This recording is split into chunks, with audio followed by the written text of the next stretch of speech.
Bonifacio. Si Bonifacio ay namatay sa kamay ng kapwa Pilipino. Nagtatag ng katipunan, ngunit nung itinayo ang revolusyon ng gobyerno, hindi siya ang naging pangulo. Dalawang panig. Sa pader ng grupo nila Aguinaldo, natigil ang putukan at nakamit ang kalayaan sa pamamagitan ng pakikipag-ugnayan at pakikipagkasundo kay Pedro Paterno na sugo ng Espanya. Pero sa panig naman ng mga tumututol sa kasunduan, binuhay muli ang siklab ng himagsikan at pinagpatuloy ang laban.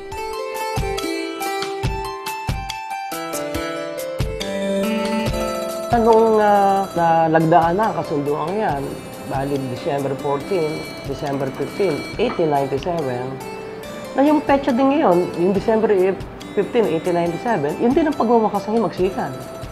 Iyon din ang naging wakas ng Republika ng Biak na Bato. Pagaman naging masalimuot ang kinahinatnan ng nasabing republika, ngunit hindi ibig sabihin nito na dapat nang limutin ang magandang bahagi na naidulot nito sa ating kasaysayan. Ang Republika ng Biak na Bato ay kumakatawan. Isa to sa mga republika na tayo sa Pilipinas, hindi man nagtagal, kumakatawan yan sa ating hararing lumaya. Sa ating aspirasyon na magkaisa. At ang kaginhawa ng mga nagsitubo dito sa lupang ito ay makamit. Yun ang kahalagaan yan. Ang Biak na Bato ay isa lamang sa marami mga lugar, kasaysayan at naganap sa ating kasaysayan na dapat natin ikarangal. Ikarangal natin ang ating pagiging Bulakenyo. Maraming bagay na dapat natin ikarangal na binigay at ginawa ng ating mga dakilang bayani. Sa mga kababayan natin sa Bulacan at hindi sa iba-ibang lugar ay kayo ay aming inanyahan na pumunta rito sa Biak na Bato para makita po ninyo yung kagandahan.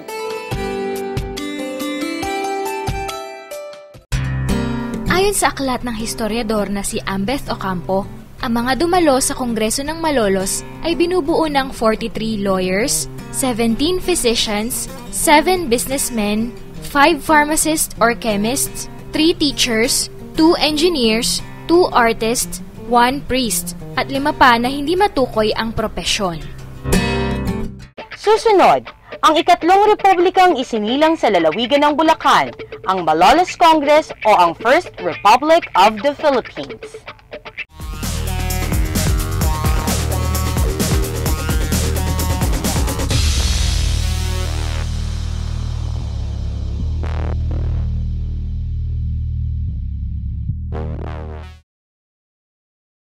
Pagkuha ng mga kaisipan sa nakaraan na magiging batayan sa paggawa ng desisyon at patakaran na makakaapekto sa kabuhayan ng bansa. Ito ang isa sa kabuluhan ng Malolos Constitution. Silipin natin ang ikatlong republikang isinilang sa ating lalawigan.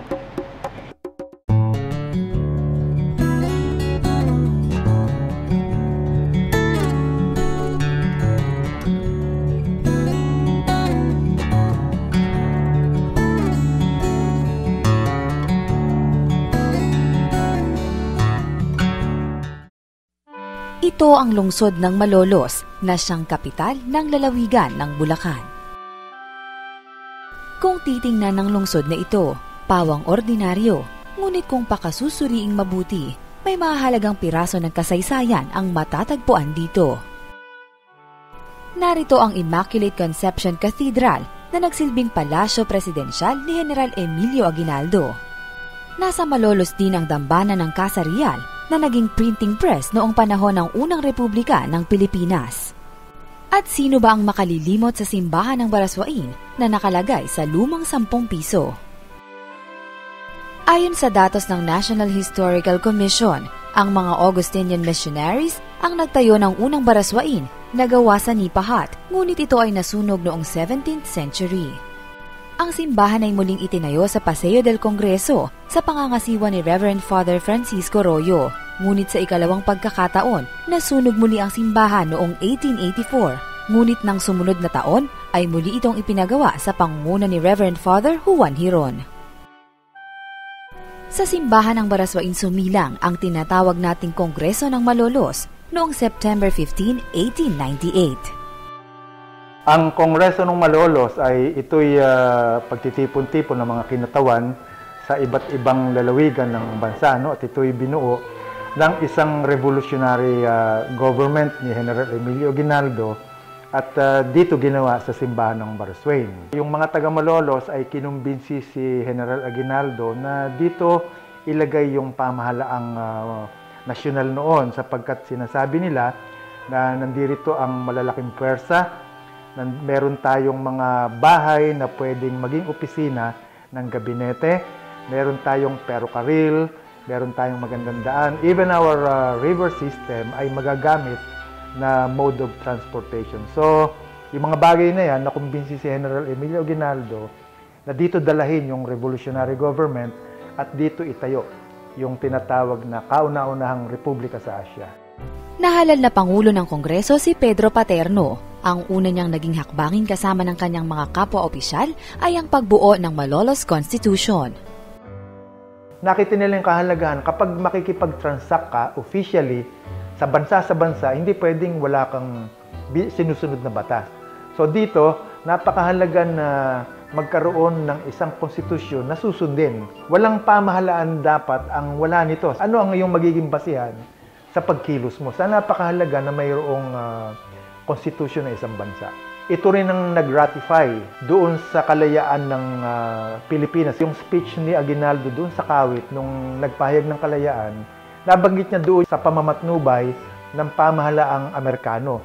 So hindi ito nagustuhan ni Apolinario Mabini bilang siya ay consultant. Sabi niya, hindi dapat na tayo nga ay umaalpas sa kolonyalistang Kastila. Tapos ngayon, ay sasabihin natin sa pamamatnubay ng isa pang bansang tayo later on ay sasakupin. September 29, 1898, nagkaroon ng ratification at inapprove dito yung sinasabing kalayaan ng Pilipinas. Sa konstitusyon ding ito nabigyan ng bisa ang paghihiwalay ng pamahalaan at simbahan. At dito sa kongresong ito, diyan nagkaroon ng pagkakahiwa-hiwalay yung iba't ibang sangay ng pamahalaan. Meron tayong tagapagpaganap, yung executive. Meron tayong tagapagbatas, yung legislative, at saka meron tayong tagapaghukom, yung judicial. 2 araw matapos maaprubahan ng konstitusyon, isinilang naman ang unang republika ng Pilipinas. Nakatira si Emilio Aguinaldo doon sa katedral ng Malolos. Dito papasinayaan sa Simbahang Baraswain yung unang republika. So nagkaroon ito ng marcha, nagkaroon ng parang pista. Ang tao ay nasa gilid ng karsada, ang mga katipunero, ang Filipino soldiers ay nandiyan, naka-attention sila.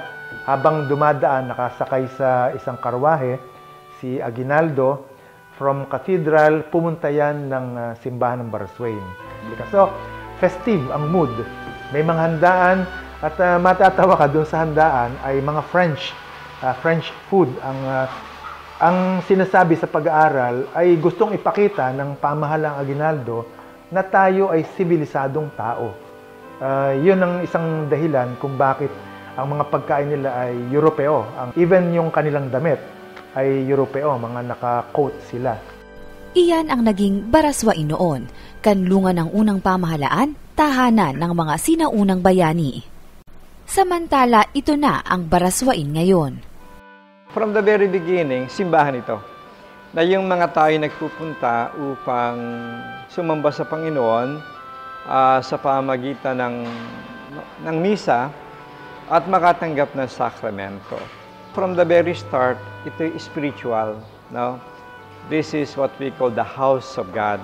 Kaya nga ang una kong ginawa dito ay sapagkat marami din yung mga turistang nagpupunta rito, para may dating, sabi ko, lagyan natin ng mga bandila, no, dito sa patio. Para pagdating ng mga turista, foreigners and locals, kita kagad nila, wow, this is a historical site. Madalas naman na yung mga turista nagdarasal. Hindi lang pure sila sa simbahan, kundi nagdarasal din sila. Ang ibig sabihin, hindi lang sila interested, no, politically and socially, but also spiritually. Ang Baraswain ngayon ay naging sanktuaryo ng mga mananampalataya sa Poong May Kapal. at mga deboto ng patron nito, ang Nuestra Señora del Carmen. Noong 1968, nailimbag ang imahe ng Baraswain sa pera, ngunit natigil ito noong taong 2002 dahil ang 10 piso unti-unting napalitan ng barya. Dahil dito, noong 2007, ang pamahalaang panlalawigan ng Bulacan ay nagpatibay ng kapasyahan na humihiling sa Bangko Sentral ng Pilipinas na muling mailimbag ang larawan ng Baraswain sa alinmang salaping papel. Nagkaroon din ng pagsisikap sa hakbanging ito ang simbahan. Maganda nga sapagkat maraming mga turista nagpupunta rito. So, naglagay kami ng mga zero papers, no? Asking for their signature para nga mailabas, no? Na muli yung larawan ng simbahan. At we gathered around 10,000 signatures.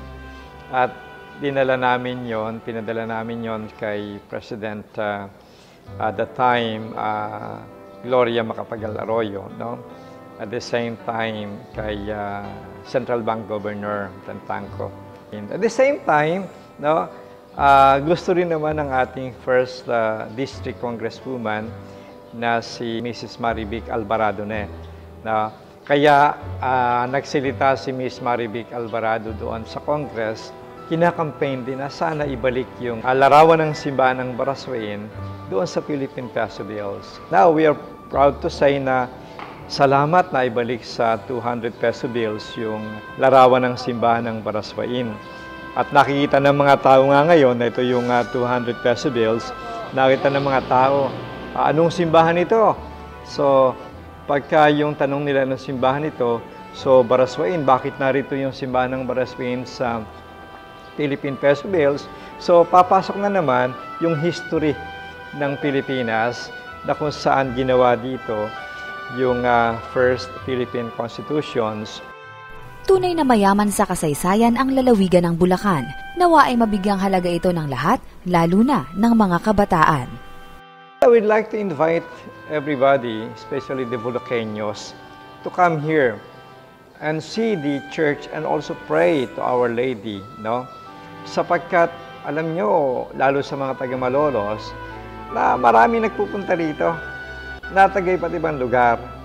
No? Minsan nga, taga Mindanao pupunta rito. Kaya nga, we'd like to invite especially the people from Malolos and of course the Bulacanos to come here and see the church. No? Pray to Our Lady, pray to God, and also see the historical events na pinapalabas dito sa museum natin. Sabi ni Rizal, ang kabataan ng siyang pag-asa ng bayan, dinagdagan ko naman yun, ang kabataang mulat sa kasaysayan, ang siyang pag-asa ng bayan. Ang kaalaman sa ating pinagmulan o pangyayari sa nakalipas na panahon ay tumutulong sa ating pag-unlad ngayon. Daan ito upang higit na mapalawak ang ating pangunawa sa mga kaganapan ng kasalukuyan. Ating tatandaan na kung ano tayo ngayon ay may malaking epekto mula sa ating kasaysayan. Para po sa mga nais magbigay ng kanilang mga comments and suggestions, paki-like lamang po sa Facebook ang Galing Bulacan TV program. At para sa mga na-miss ang aming mga previous episodes, mapapanood na din ito sa YouTube.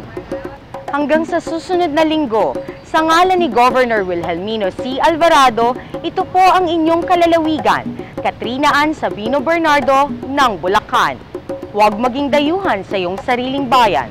Tuklasin ang ganda at galing ng ating lalawigan.